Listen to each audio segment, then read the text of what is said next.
Guys, what's going on? I hope you guys are well. I hope you guys are staying safe. I hope everything's good wherever you are. Guys, we've just seen the Shakur Stevenson and Oscar Valdez fight. Shakur Stevenson winning, beating up Oscar Valdez and winning a lopsided, in a one-sided, pretty dull fight, to be honest with you.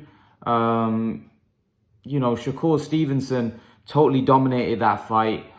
With his combination punches going down to the body, upstairs. Valdez was pretty, I don't want to be disrespectful and say clueless, but, there didn't really seem to be a plan. There didn't really seem to be any kind of game plan on how to wear Stevenson down, how to stop him. I think Stevenson was too big. He was just the better boxer. The problem is with Valdez is Valdez, he lacked that boxing ability. He lacked the boxing IQ. I said before the fight that Valdez can't box at a distance. He has to make it rough and tough. But whenever he got close, Stevenson would grab hold. Stevenson was just very effective. He knew how to neutralize Valdez. And I think what most people expected happened. A lot of you guys were saying Valdez is going to knock him out. And Valdez did nothing. He did nothing. He doesn't have it, really. I don't mean to sound disrespectful, but he just didn't have anything to trouble Stevenson. Stevenson just battered him from pillar to post. He battered him. Valdez weren't on that level. He was saying he was training with Canelo, but Canelo's a different breed. You can't say, oh, Canelo's Canelo, Canelo can give you tips, but you have to go inside the ring and fight.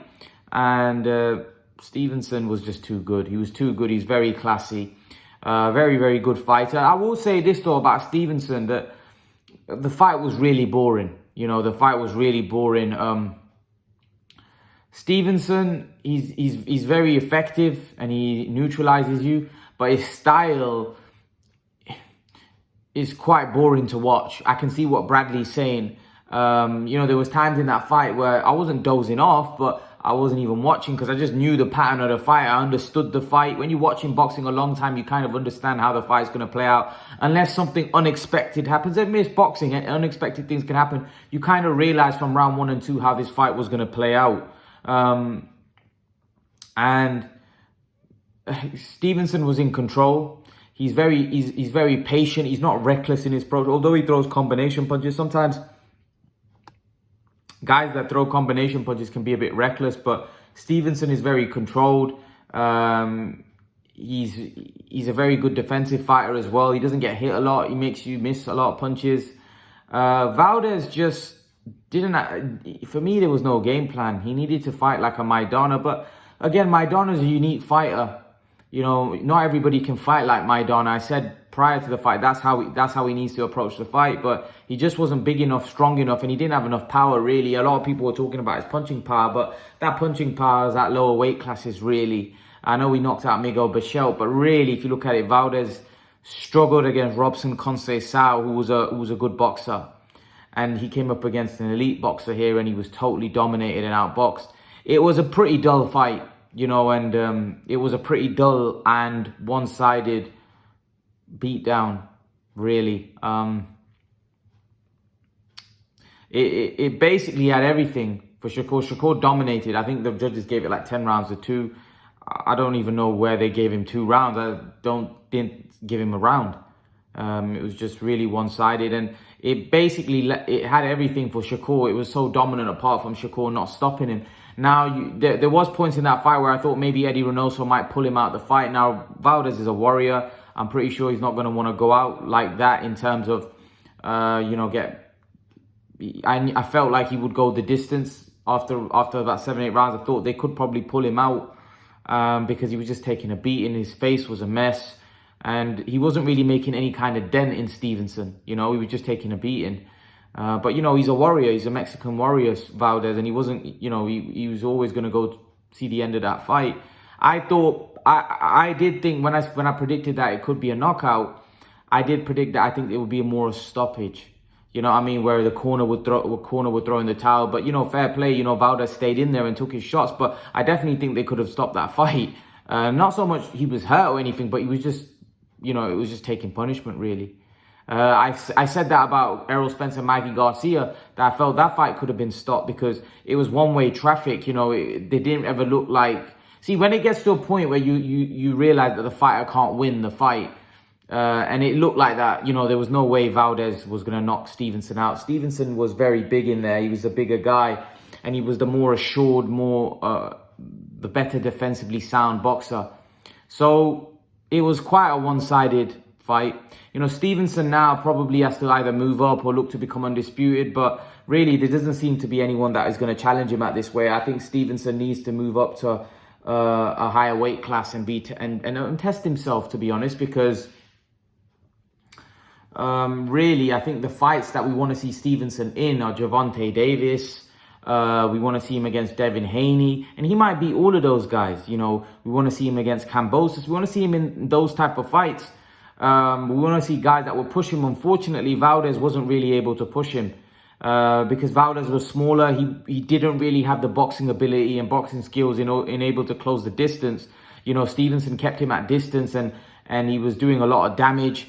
And yeah, I don't think he's a big puncher, Stevenson. I don't think he's not even a big puncher at this weight. He was fighting a smaller man, so that could be a problem for him because there could be guys that could walk straight through him. Like your Gervonta Davis, who's a very big puncher. That could be a very interesting fight. Also, Gervonta Davis is a better boxer than Oscar Valdez as well. So that would be a very interesting fight.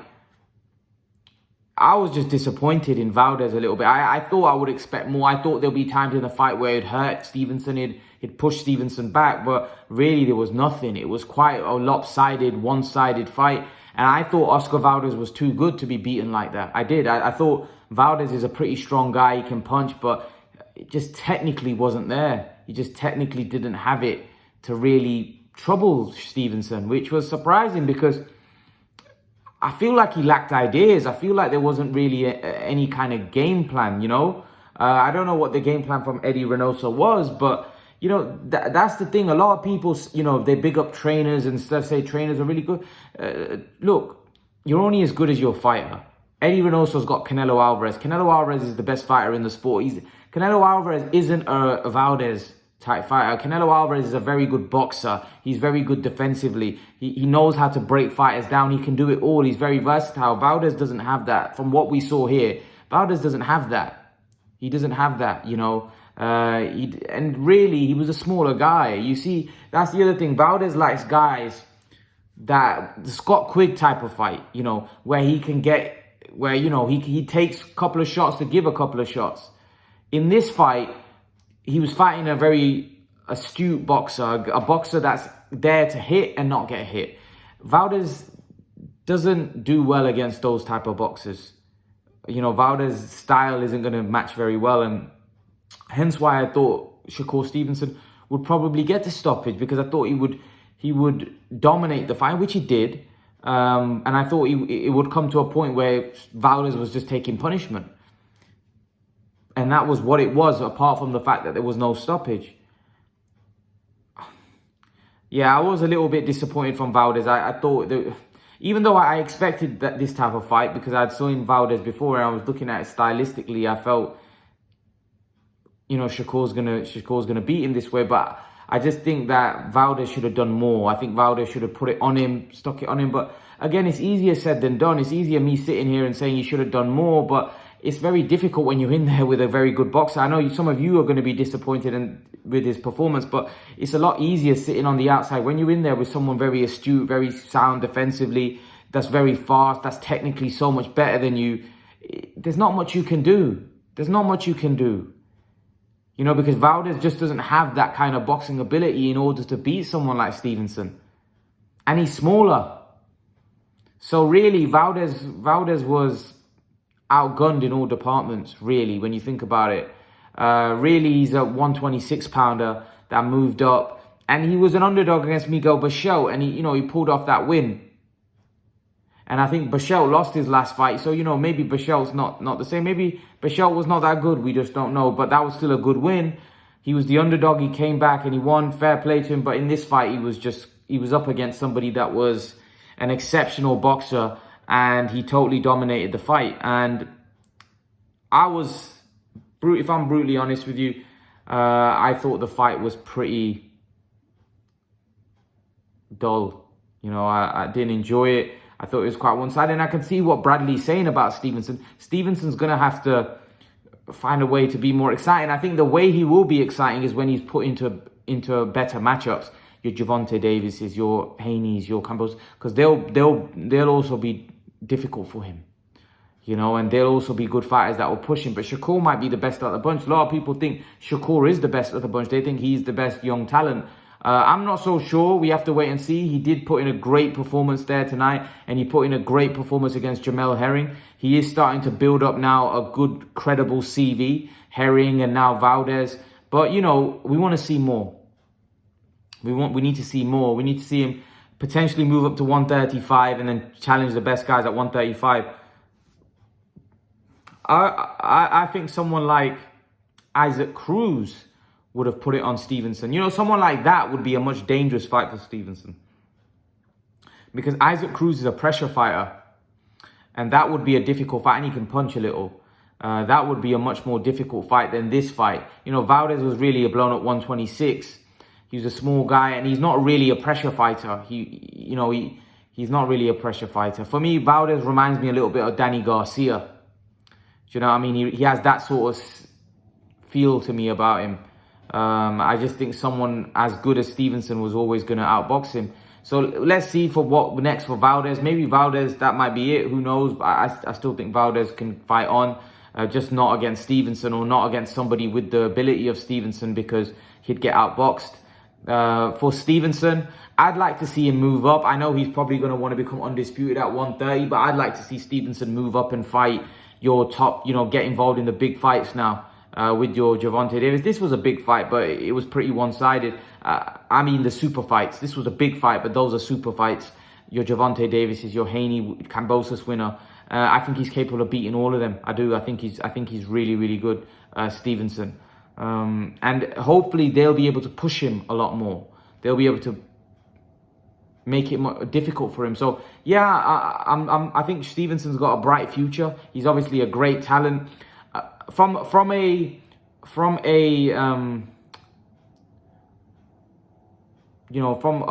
watching him point of view, exciting fights point of view, his style's not the most exciting. So I don't know how he can. I don't know whether he'll cross over. You know, Mayweather did it, but you've got to understand Mayweather was a special. He was a special promoter. He knew how to promote his fights. You know, he was great at marketing his fights. Not everybody can be like that. So generally, look at Andre Ward. Andre Ward was a very good tactician, but his fights weren't the most exciting, and he struggled to really cross over and become a huge star. For me in boxing today, it's not just about how good you are and what your skills are like. You have to be an exciting watch, you know, and a bit of vulnerability helps for your fights to sell, because people are always on the edge. Do you know what I mean? People are always on the edge of their seats with you. With Stevenson, it's kind of like he's defensively very good. He's kind of like hit and not get hit. Mayweather was very exciting early on in his career. Mayweather did let his hands go a lot more, and he got caught a lot more. Mayweather got caught a lot more early on in his career. It's only when he moved up to welterweight as Mayweather became a defensive genius, where Shakur's kind of like that from the start of his career. So he's not the most exciting watch, and that might hurt him in terms of becoming a crossover superstar. Like he says, he's going to be a superstar like Canelo. I don't think so, because I don't think his style will allow him to reach that level. Andre Ward never reached Canelo's levels in terms of stardom, because even though Andre Ward was a great fighter, because Andre Ward's style wasn't the most exciting. Unless you've got some kind of gift as a promoter, you're a Conor McGregor or you're a Floyd Mayweather that, you know, is able to promote your fights and be a great promoter, that's a different ballgame. It doesn't look like Stevenson's going to be like that. So then it comes down to your fighting style and how exciting you are. You can look at guys like Mike Tyson. Mike Tyson was very exciting to watch. He made good fights, made for good fights. You know, you look at someone like Even someone lesser, like someone like Amir Khan, for example, you know, he was, people love watching him because, especially in his prime, because he made for good fights. They were exciting. He was great skills, but he was vulnerable. And that made for exciting matches. Look at his match with Maidana. You know, that's what people like to see. People don't like to see a guy, you know, go in there and dominate and just look. It can be quite boring, you know. It can be quite boring. But, you know, as a guy that understands the sport, I understand Stevenson's special, the great fighter. But from a viewing point of view, he's not the most exciting. Andre Ward was very good, very effective, neutralizing his opponents. But, you know, when it comes to being a crossover superstar, that doesn't, your style isn't going to help you become that crossover superstar unless you're just a great promoter like Mayweather was. But again, I will come back to it. Mayweather early on in his career was quite exciting to watch. You know, Canelo Alvarez, even though he's got a whole country behind him, he's also very exciting to watch. He's quite an exciting fighter. You know, so yeah, let's see how big Shakur can be. He's a good fighter, talented fighter. He won this fight pretty comfortably. But let me know what you thought. Let me know what you thought of the fight. Were you disappointed with Valdez? How far do you think Stevenson can go? Let me know. Leave your thoughts in the comment section below. Smash the like button. Hit the subscribe button if you're new to the channel. And I'll see you guys in the next video. Peace.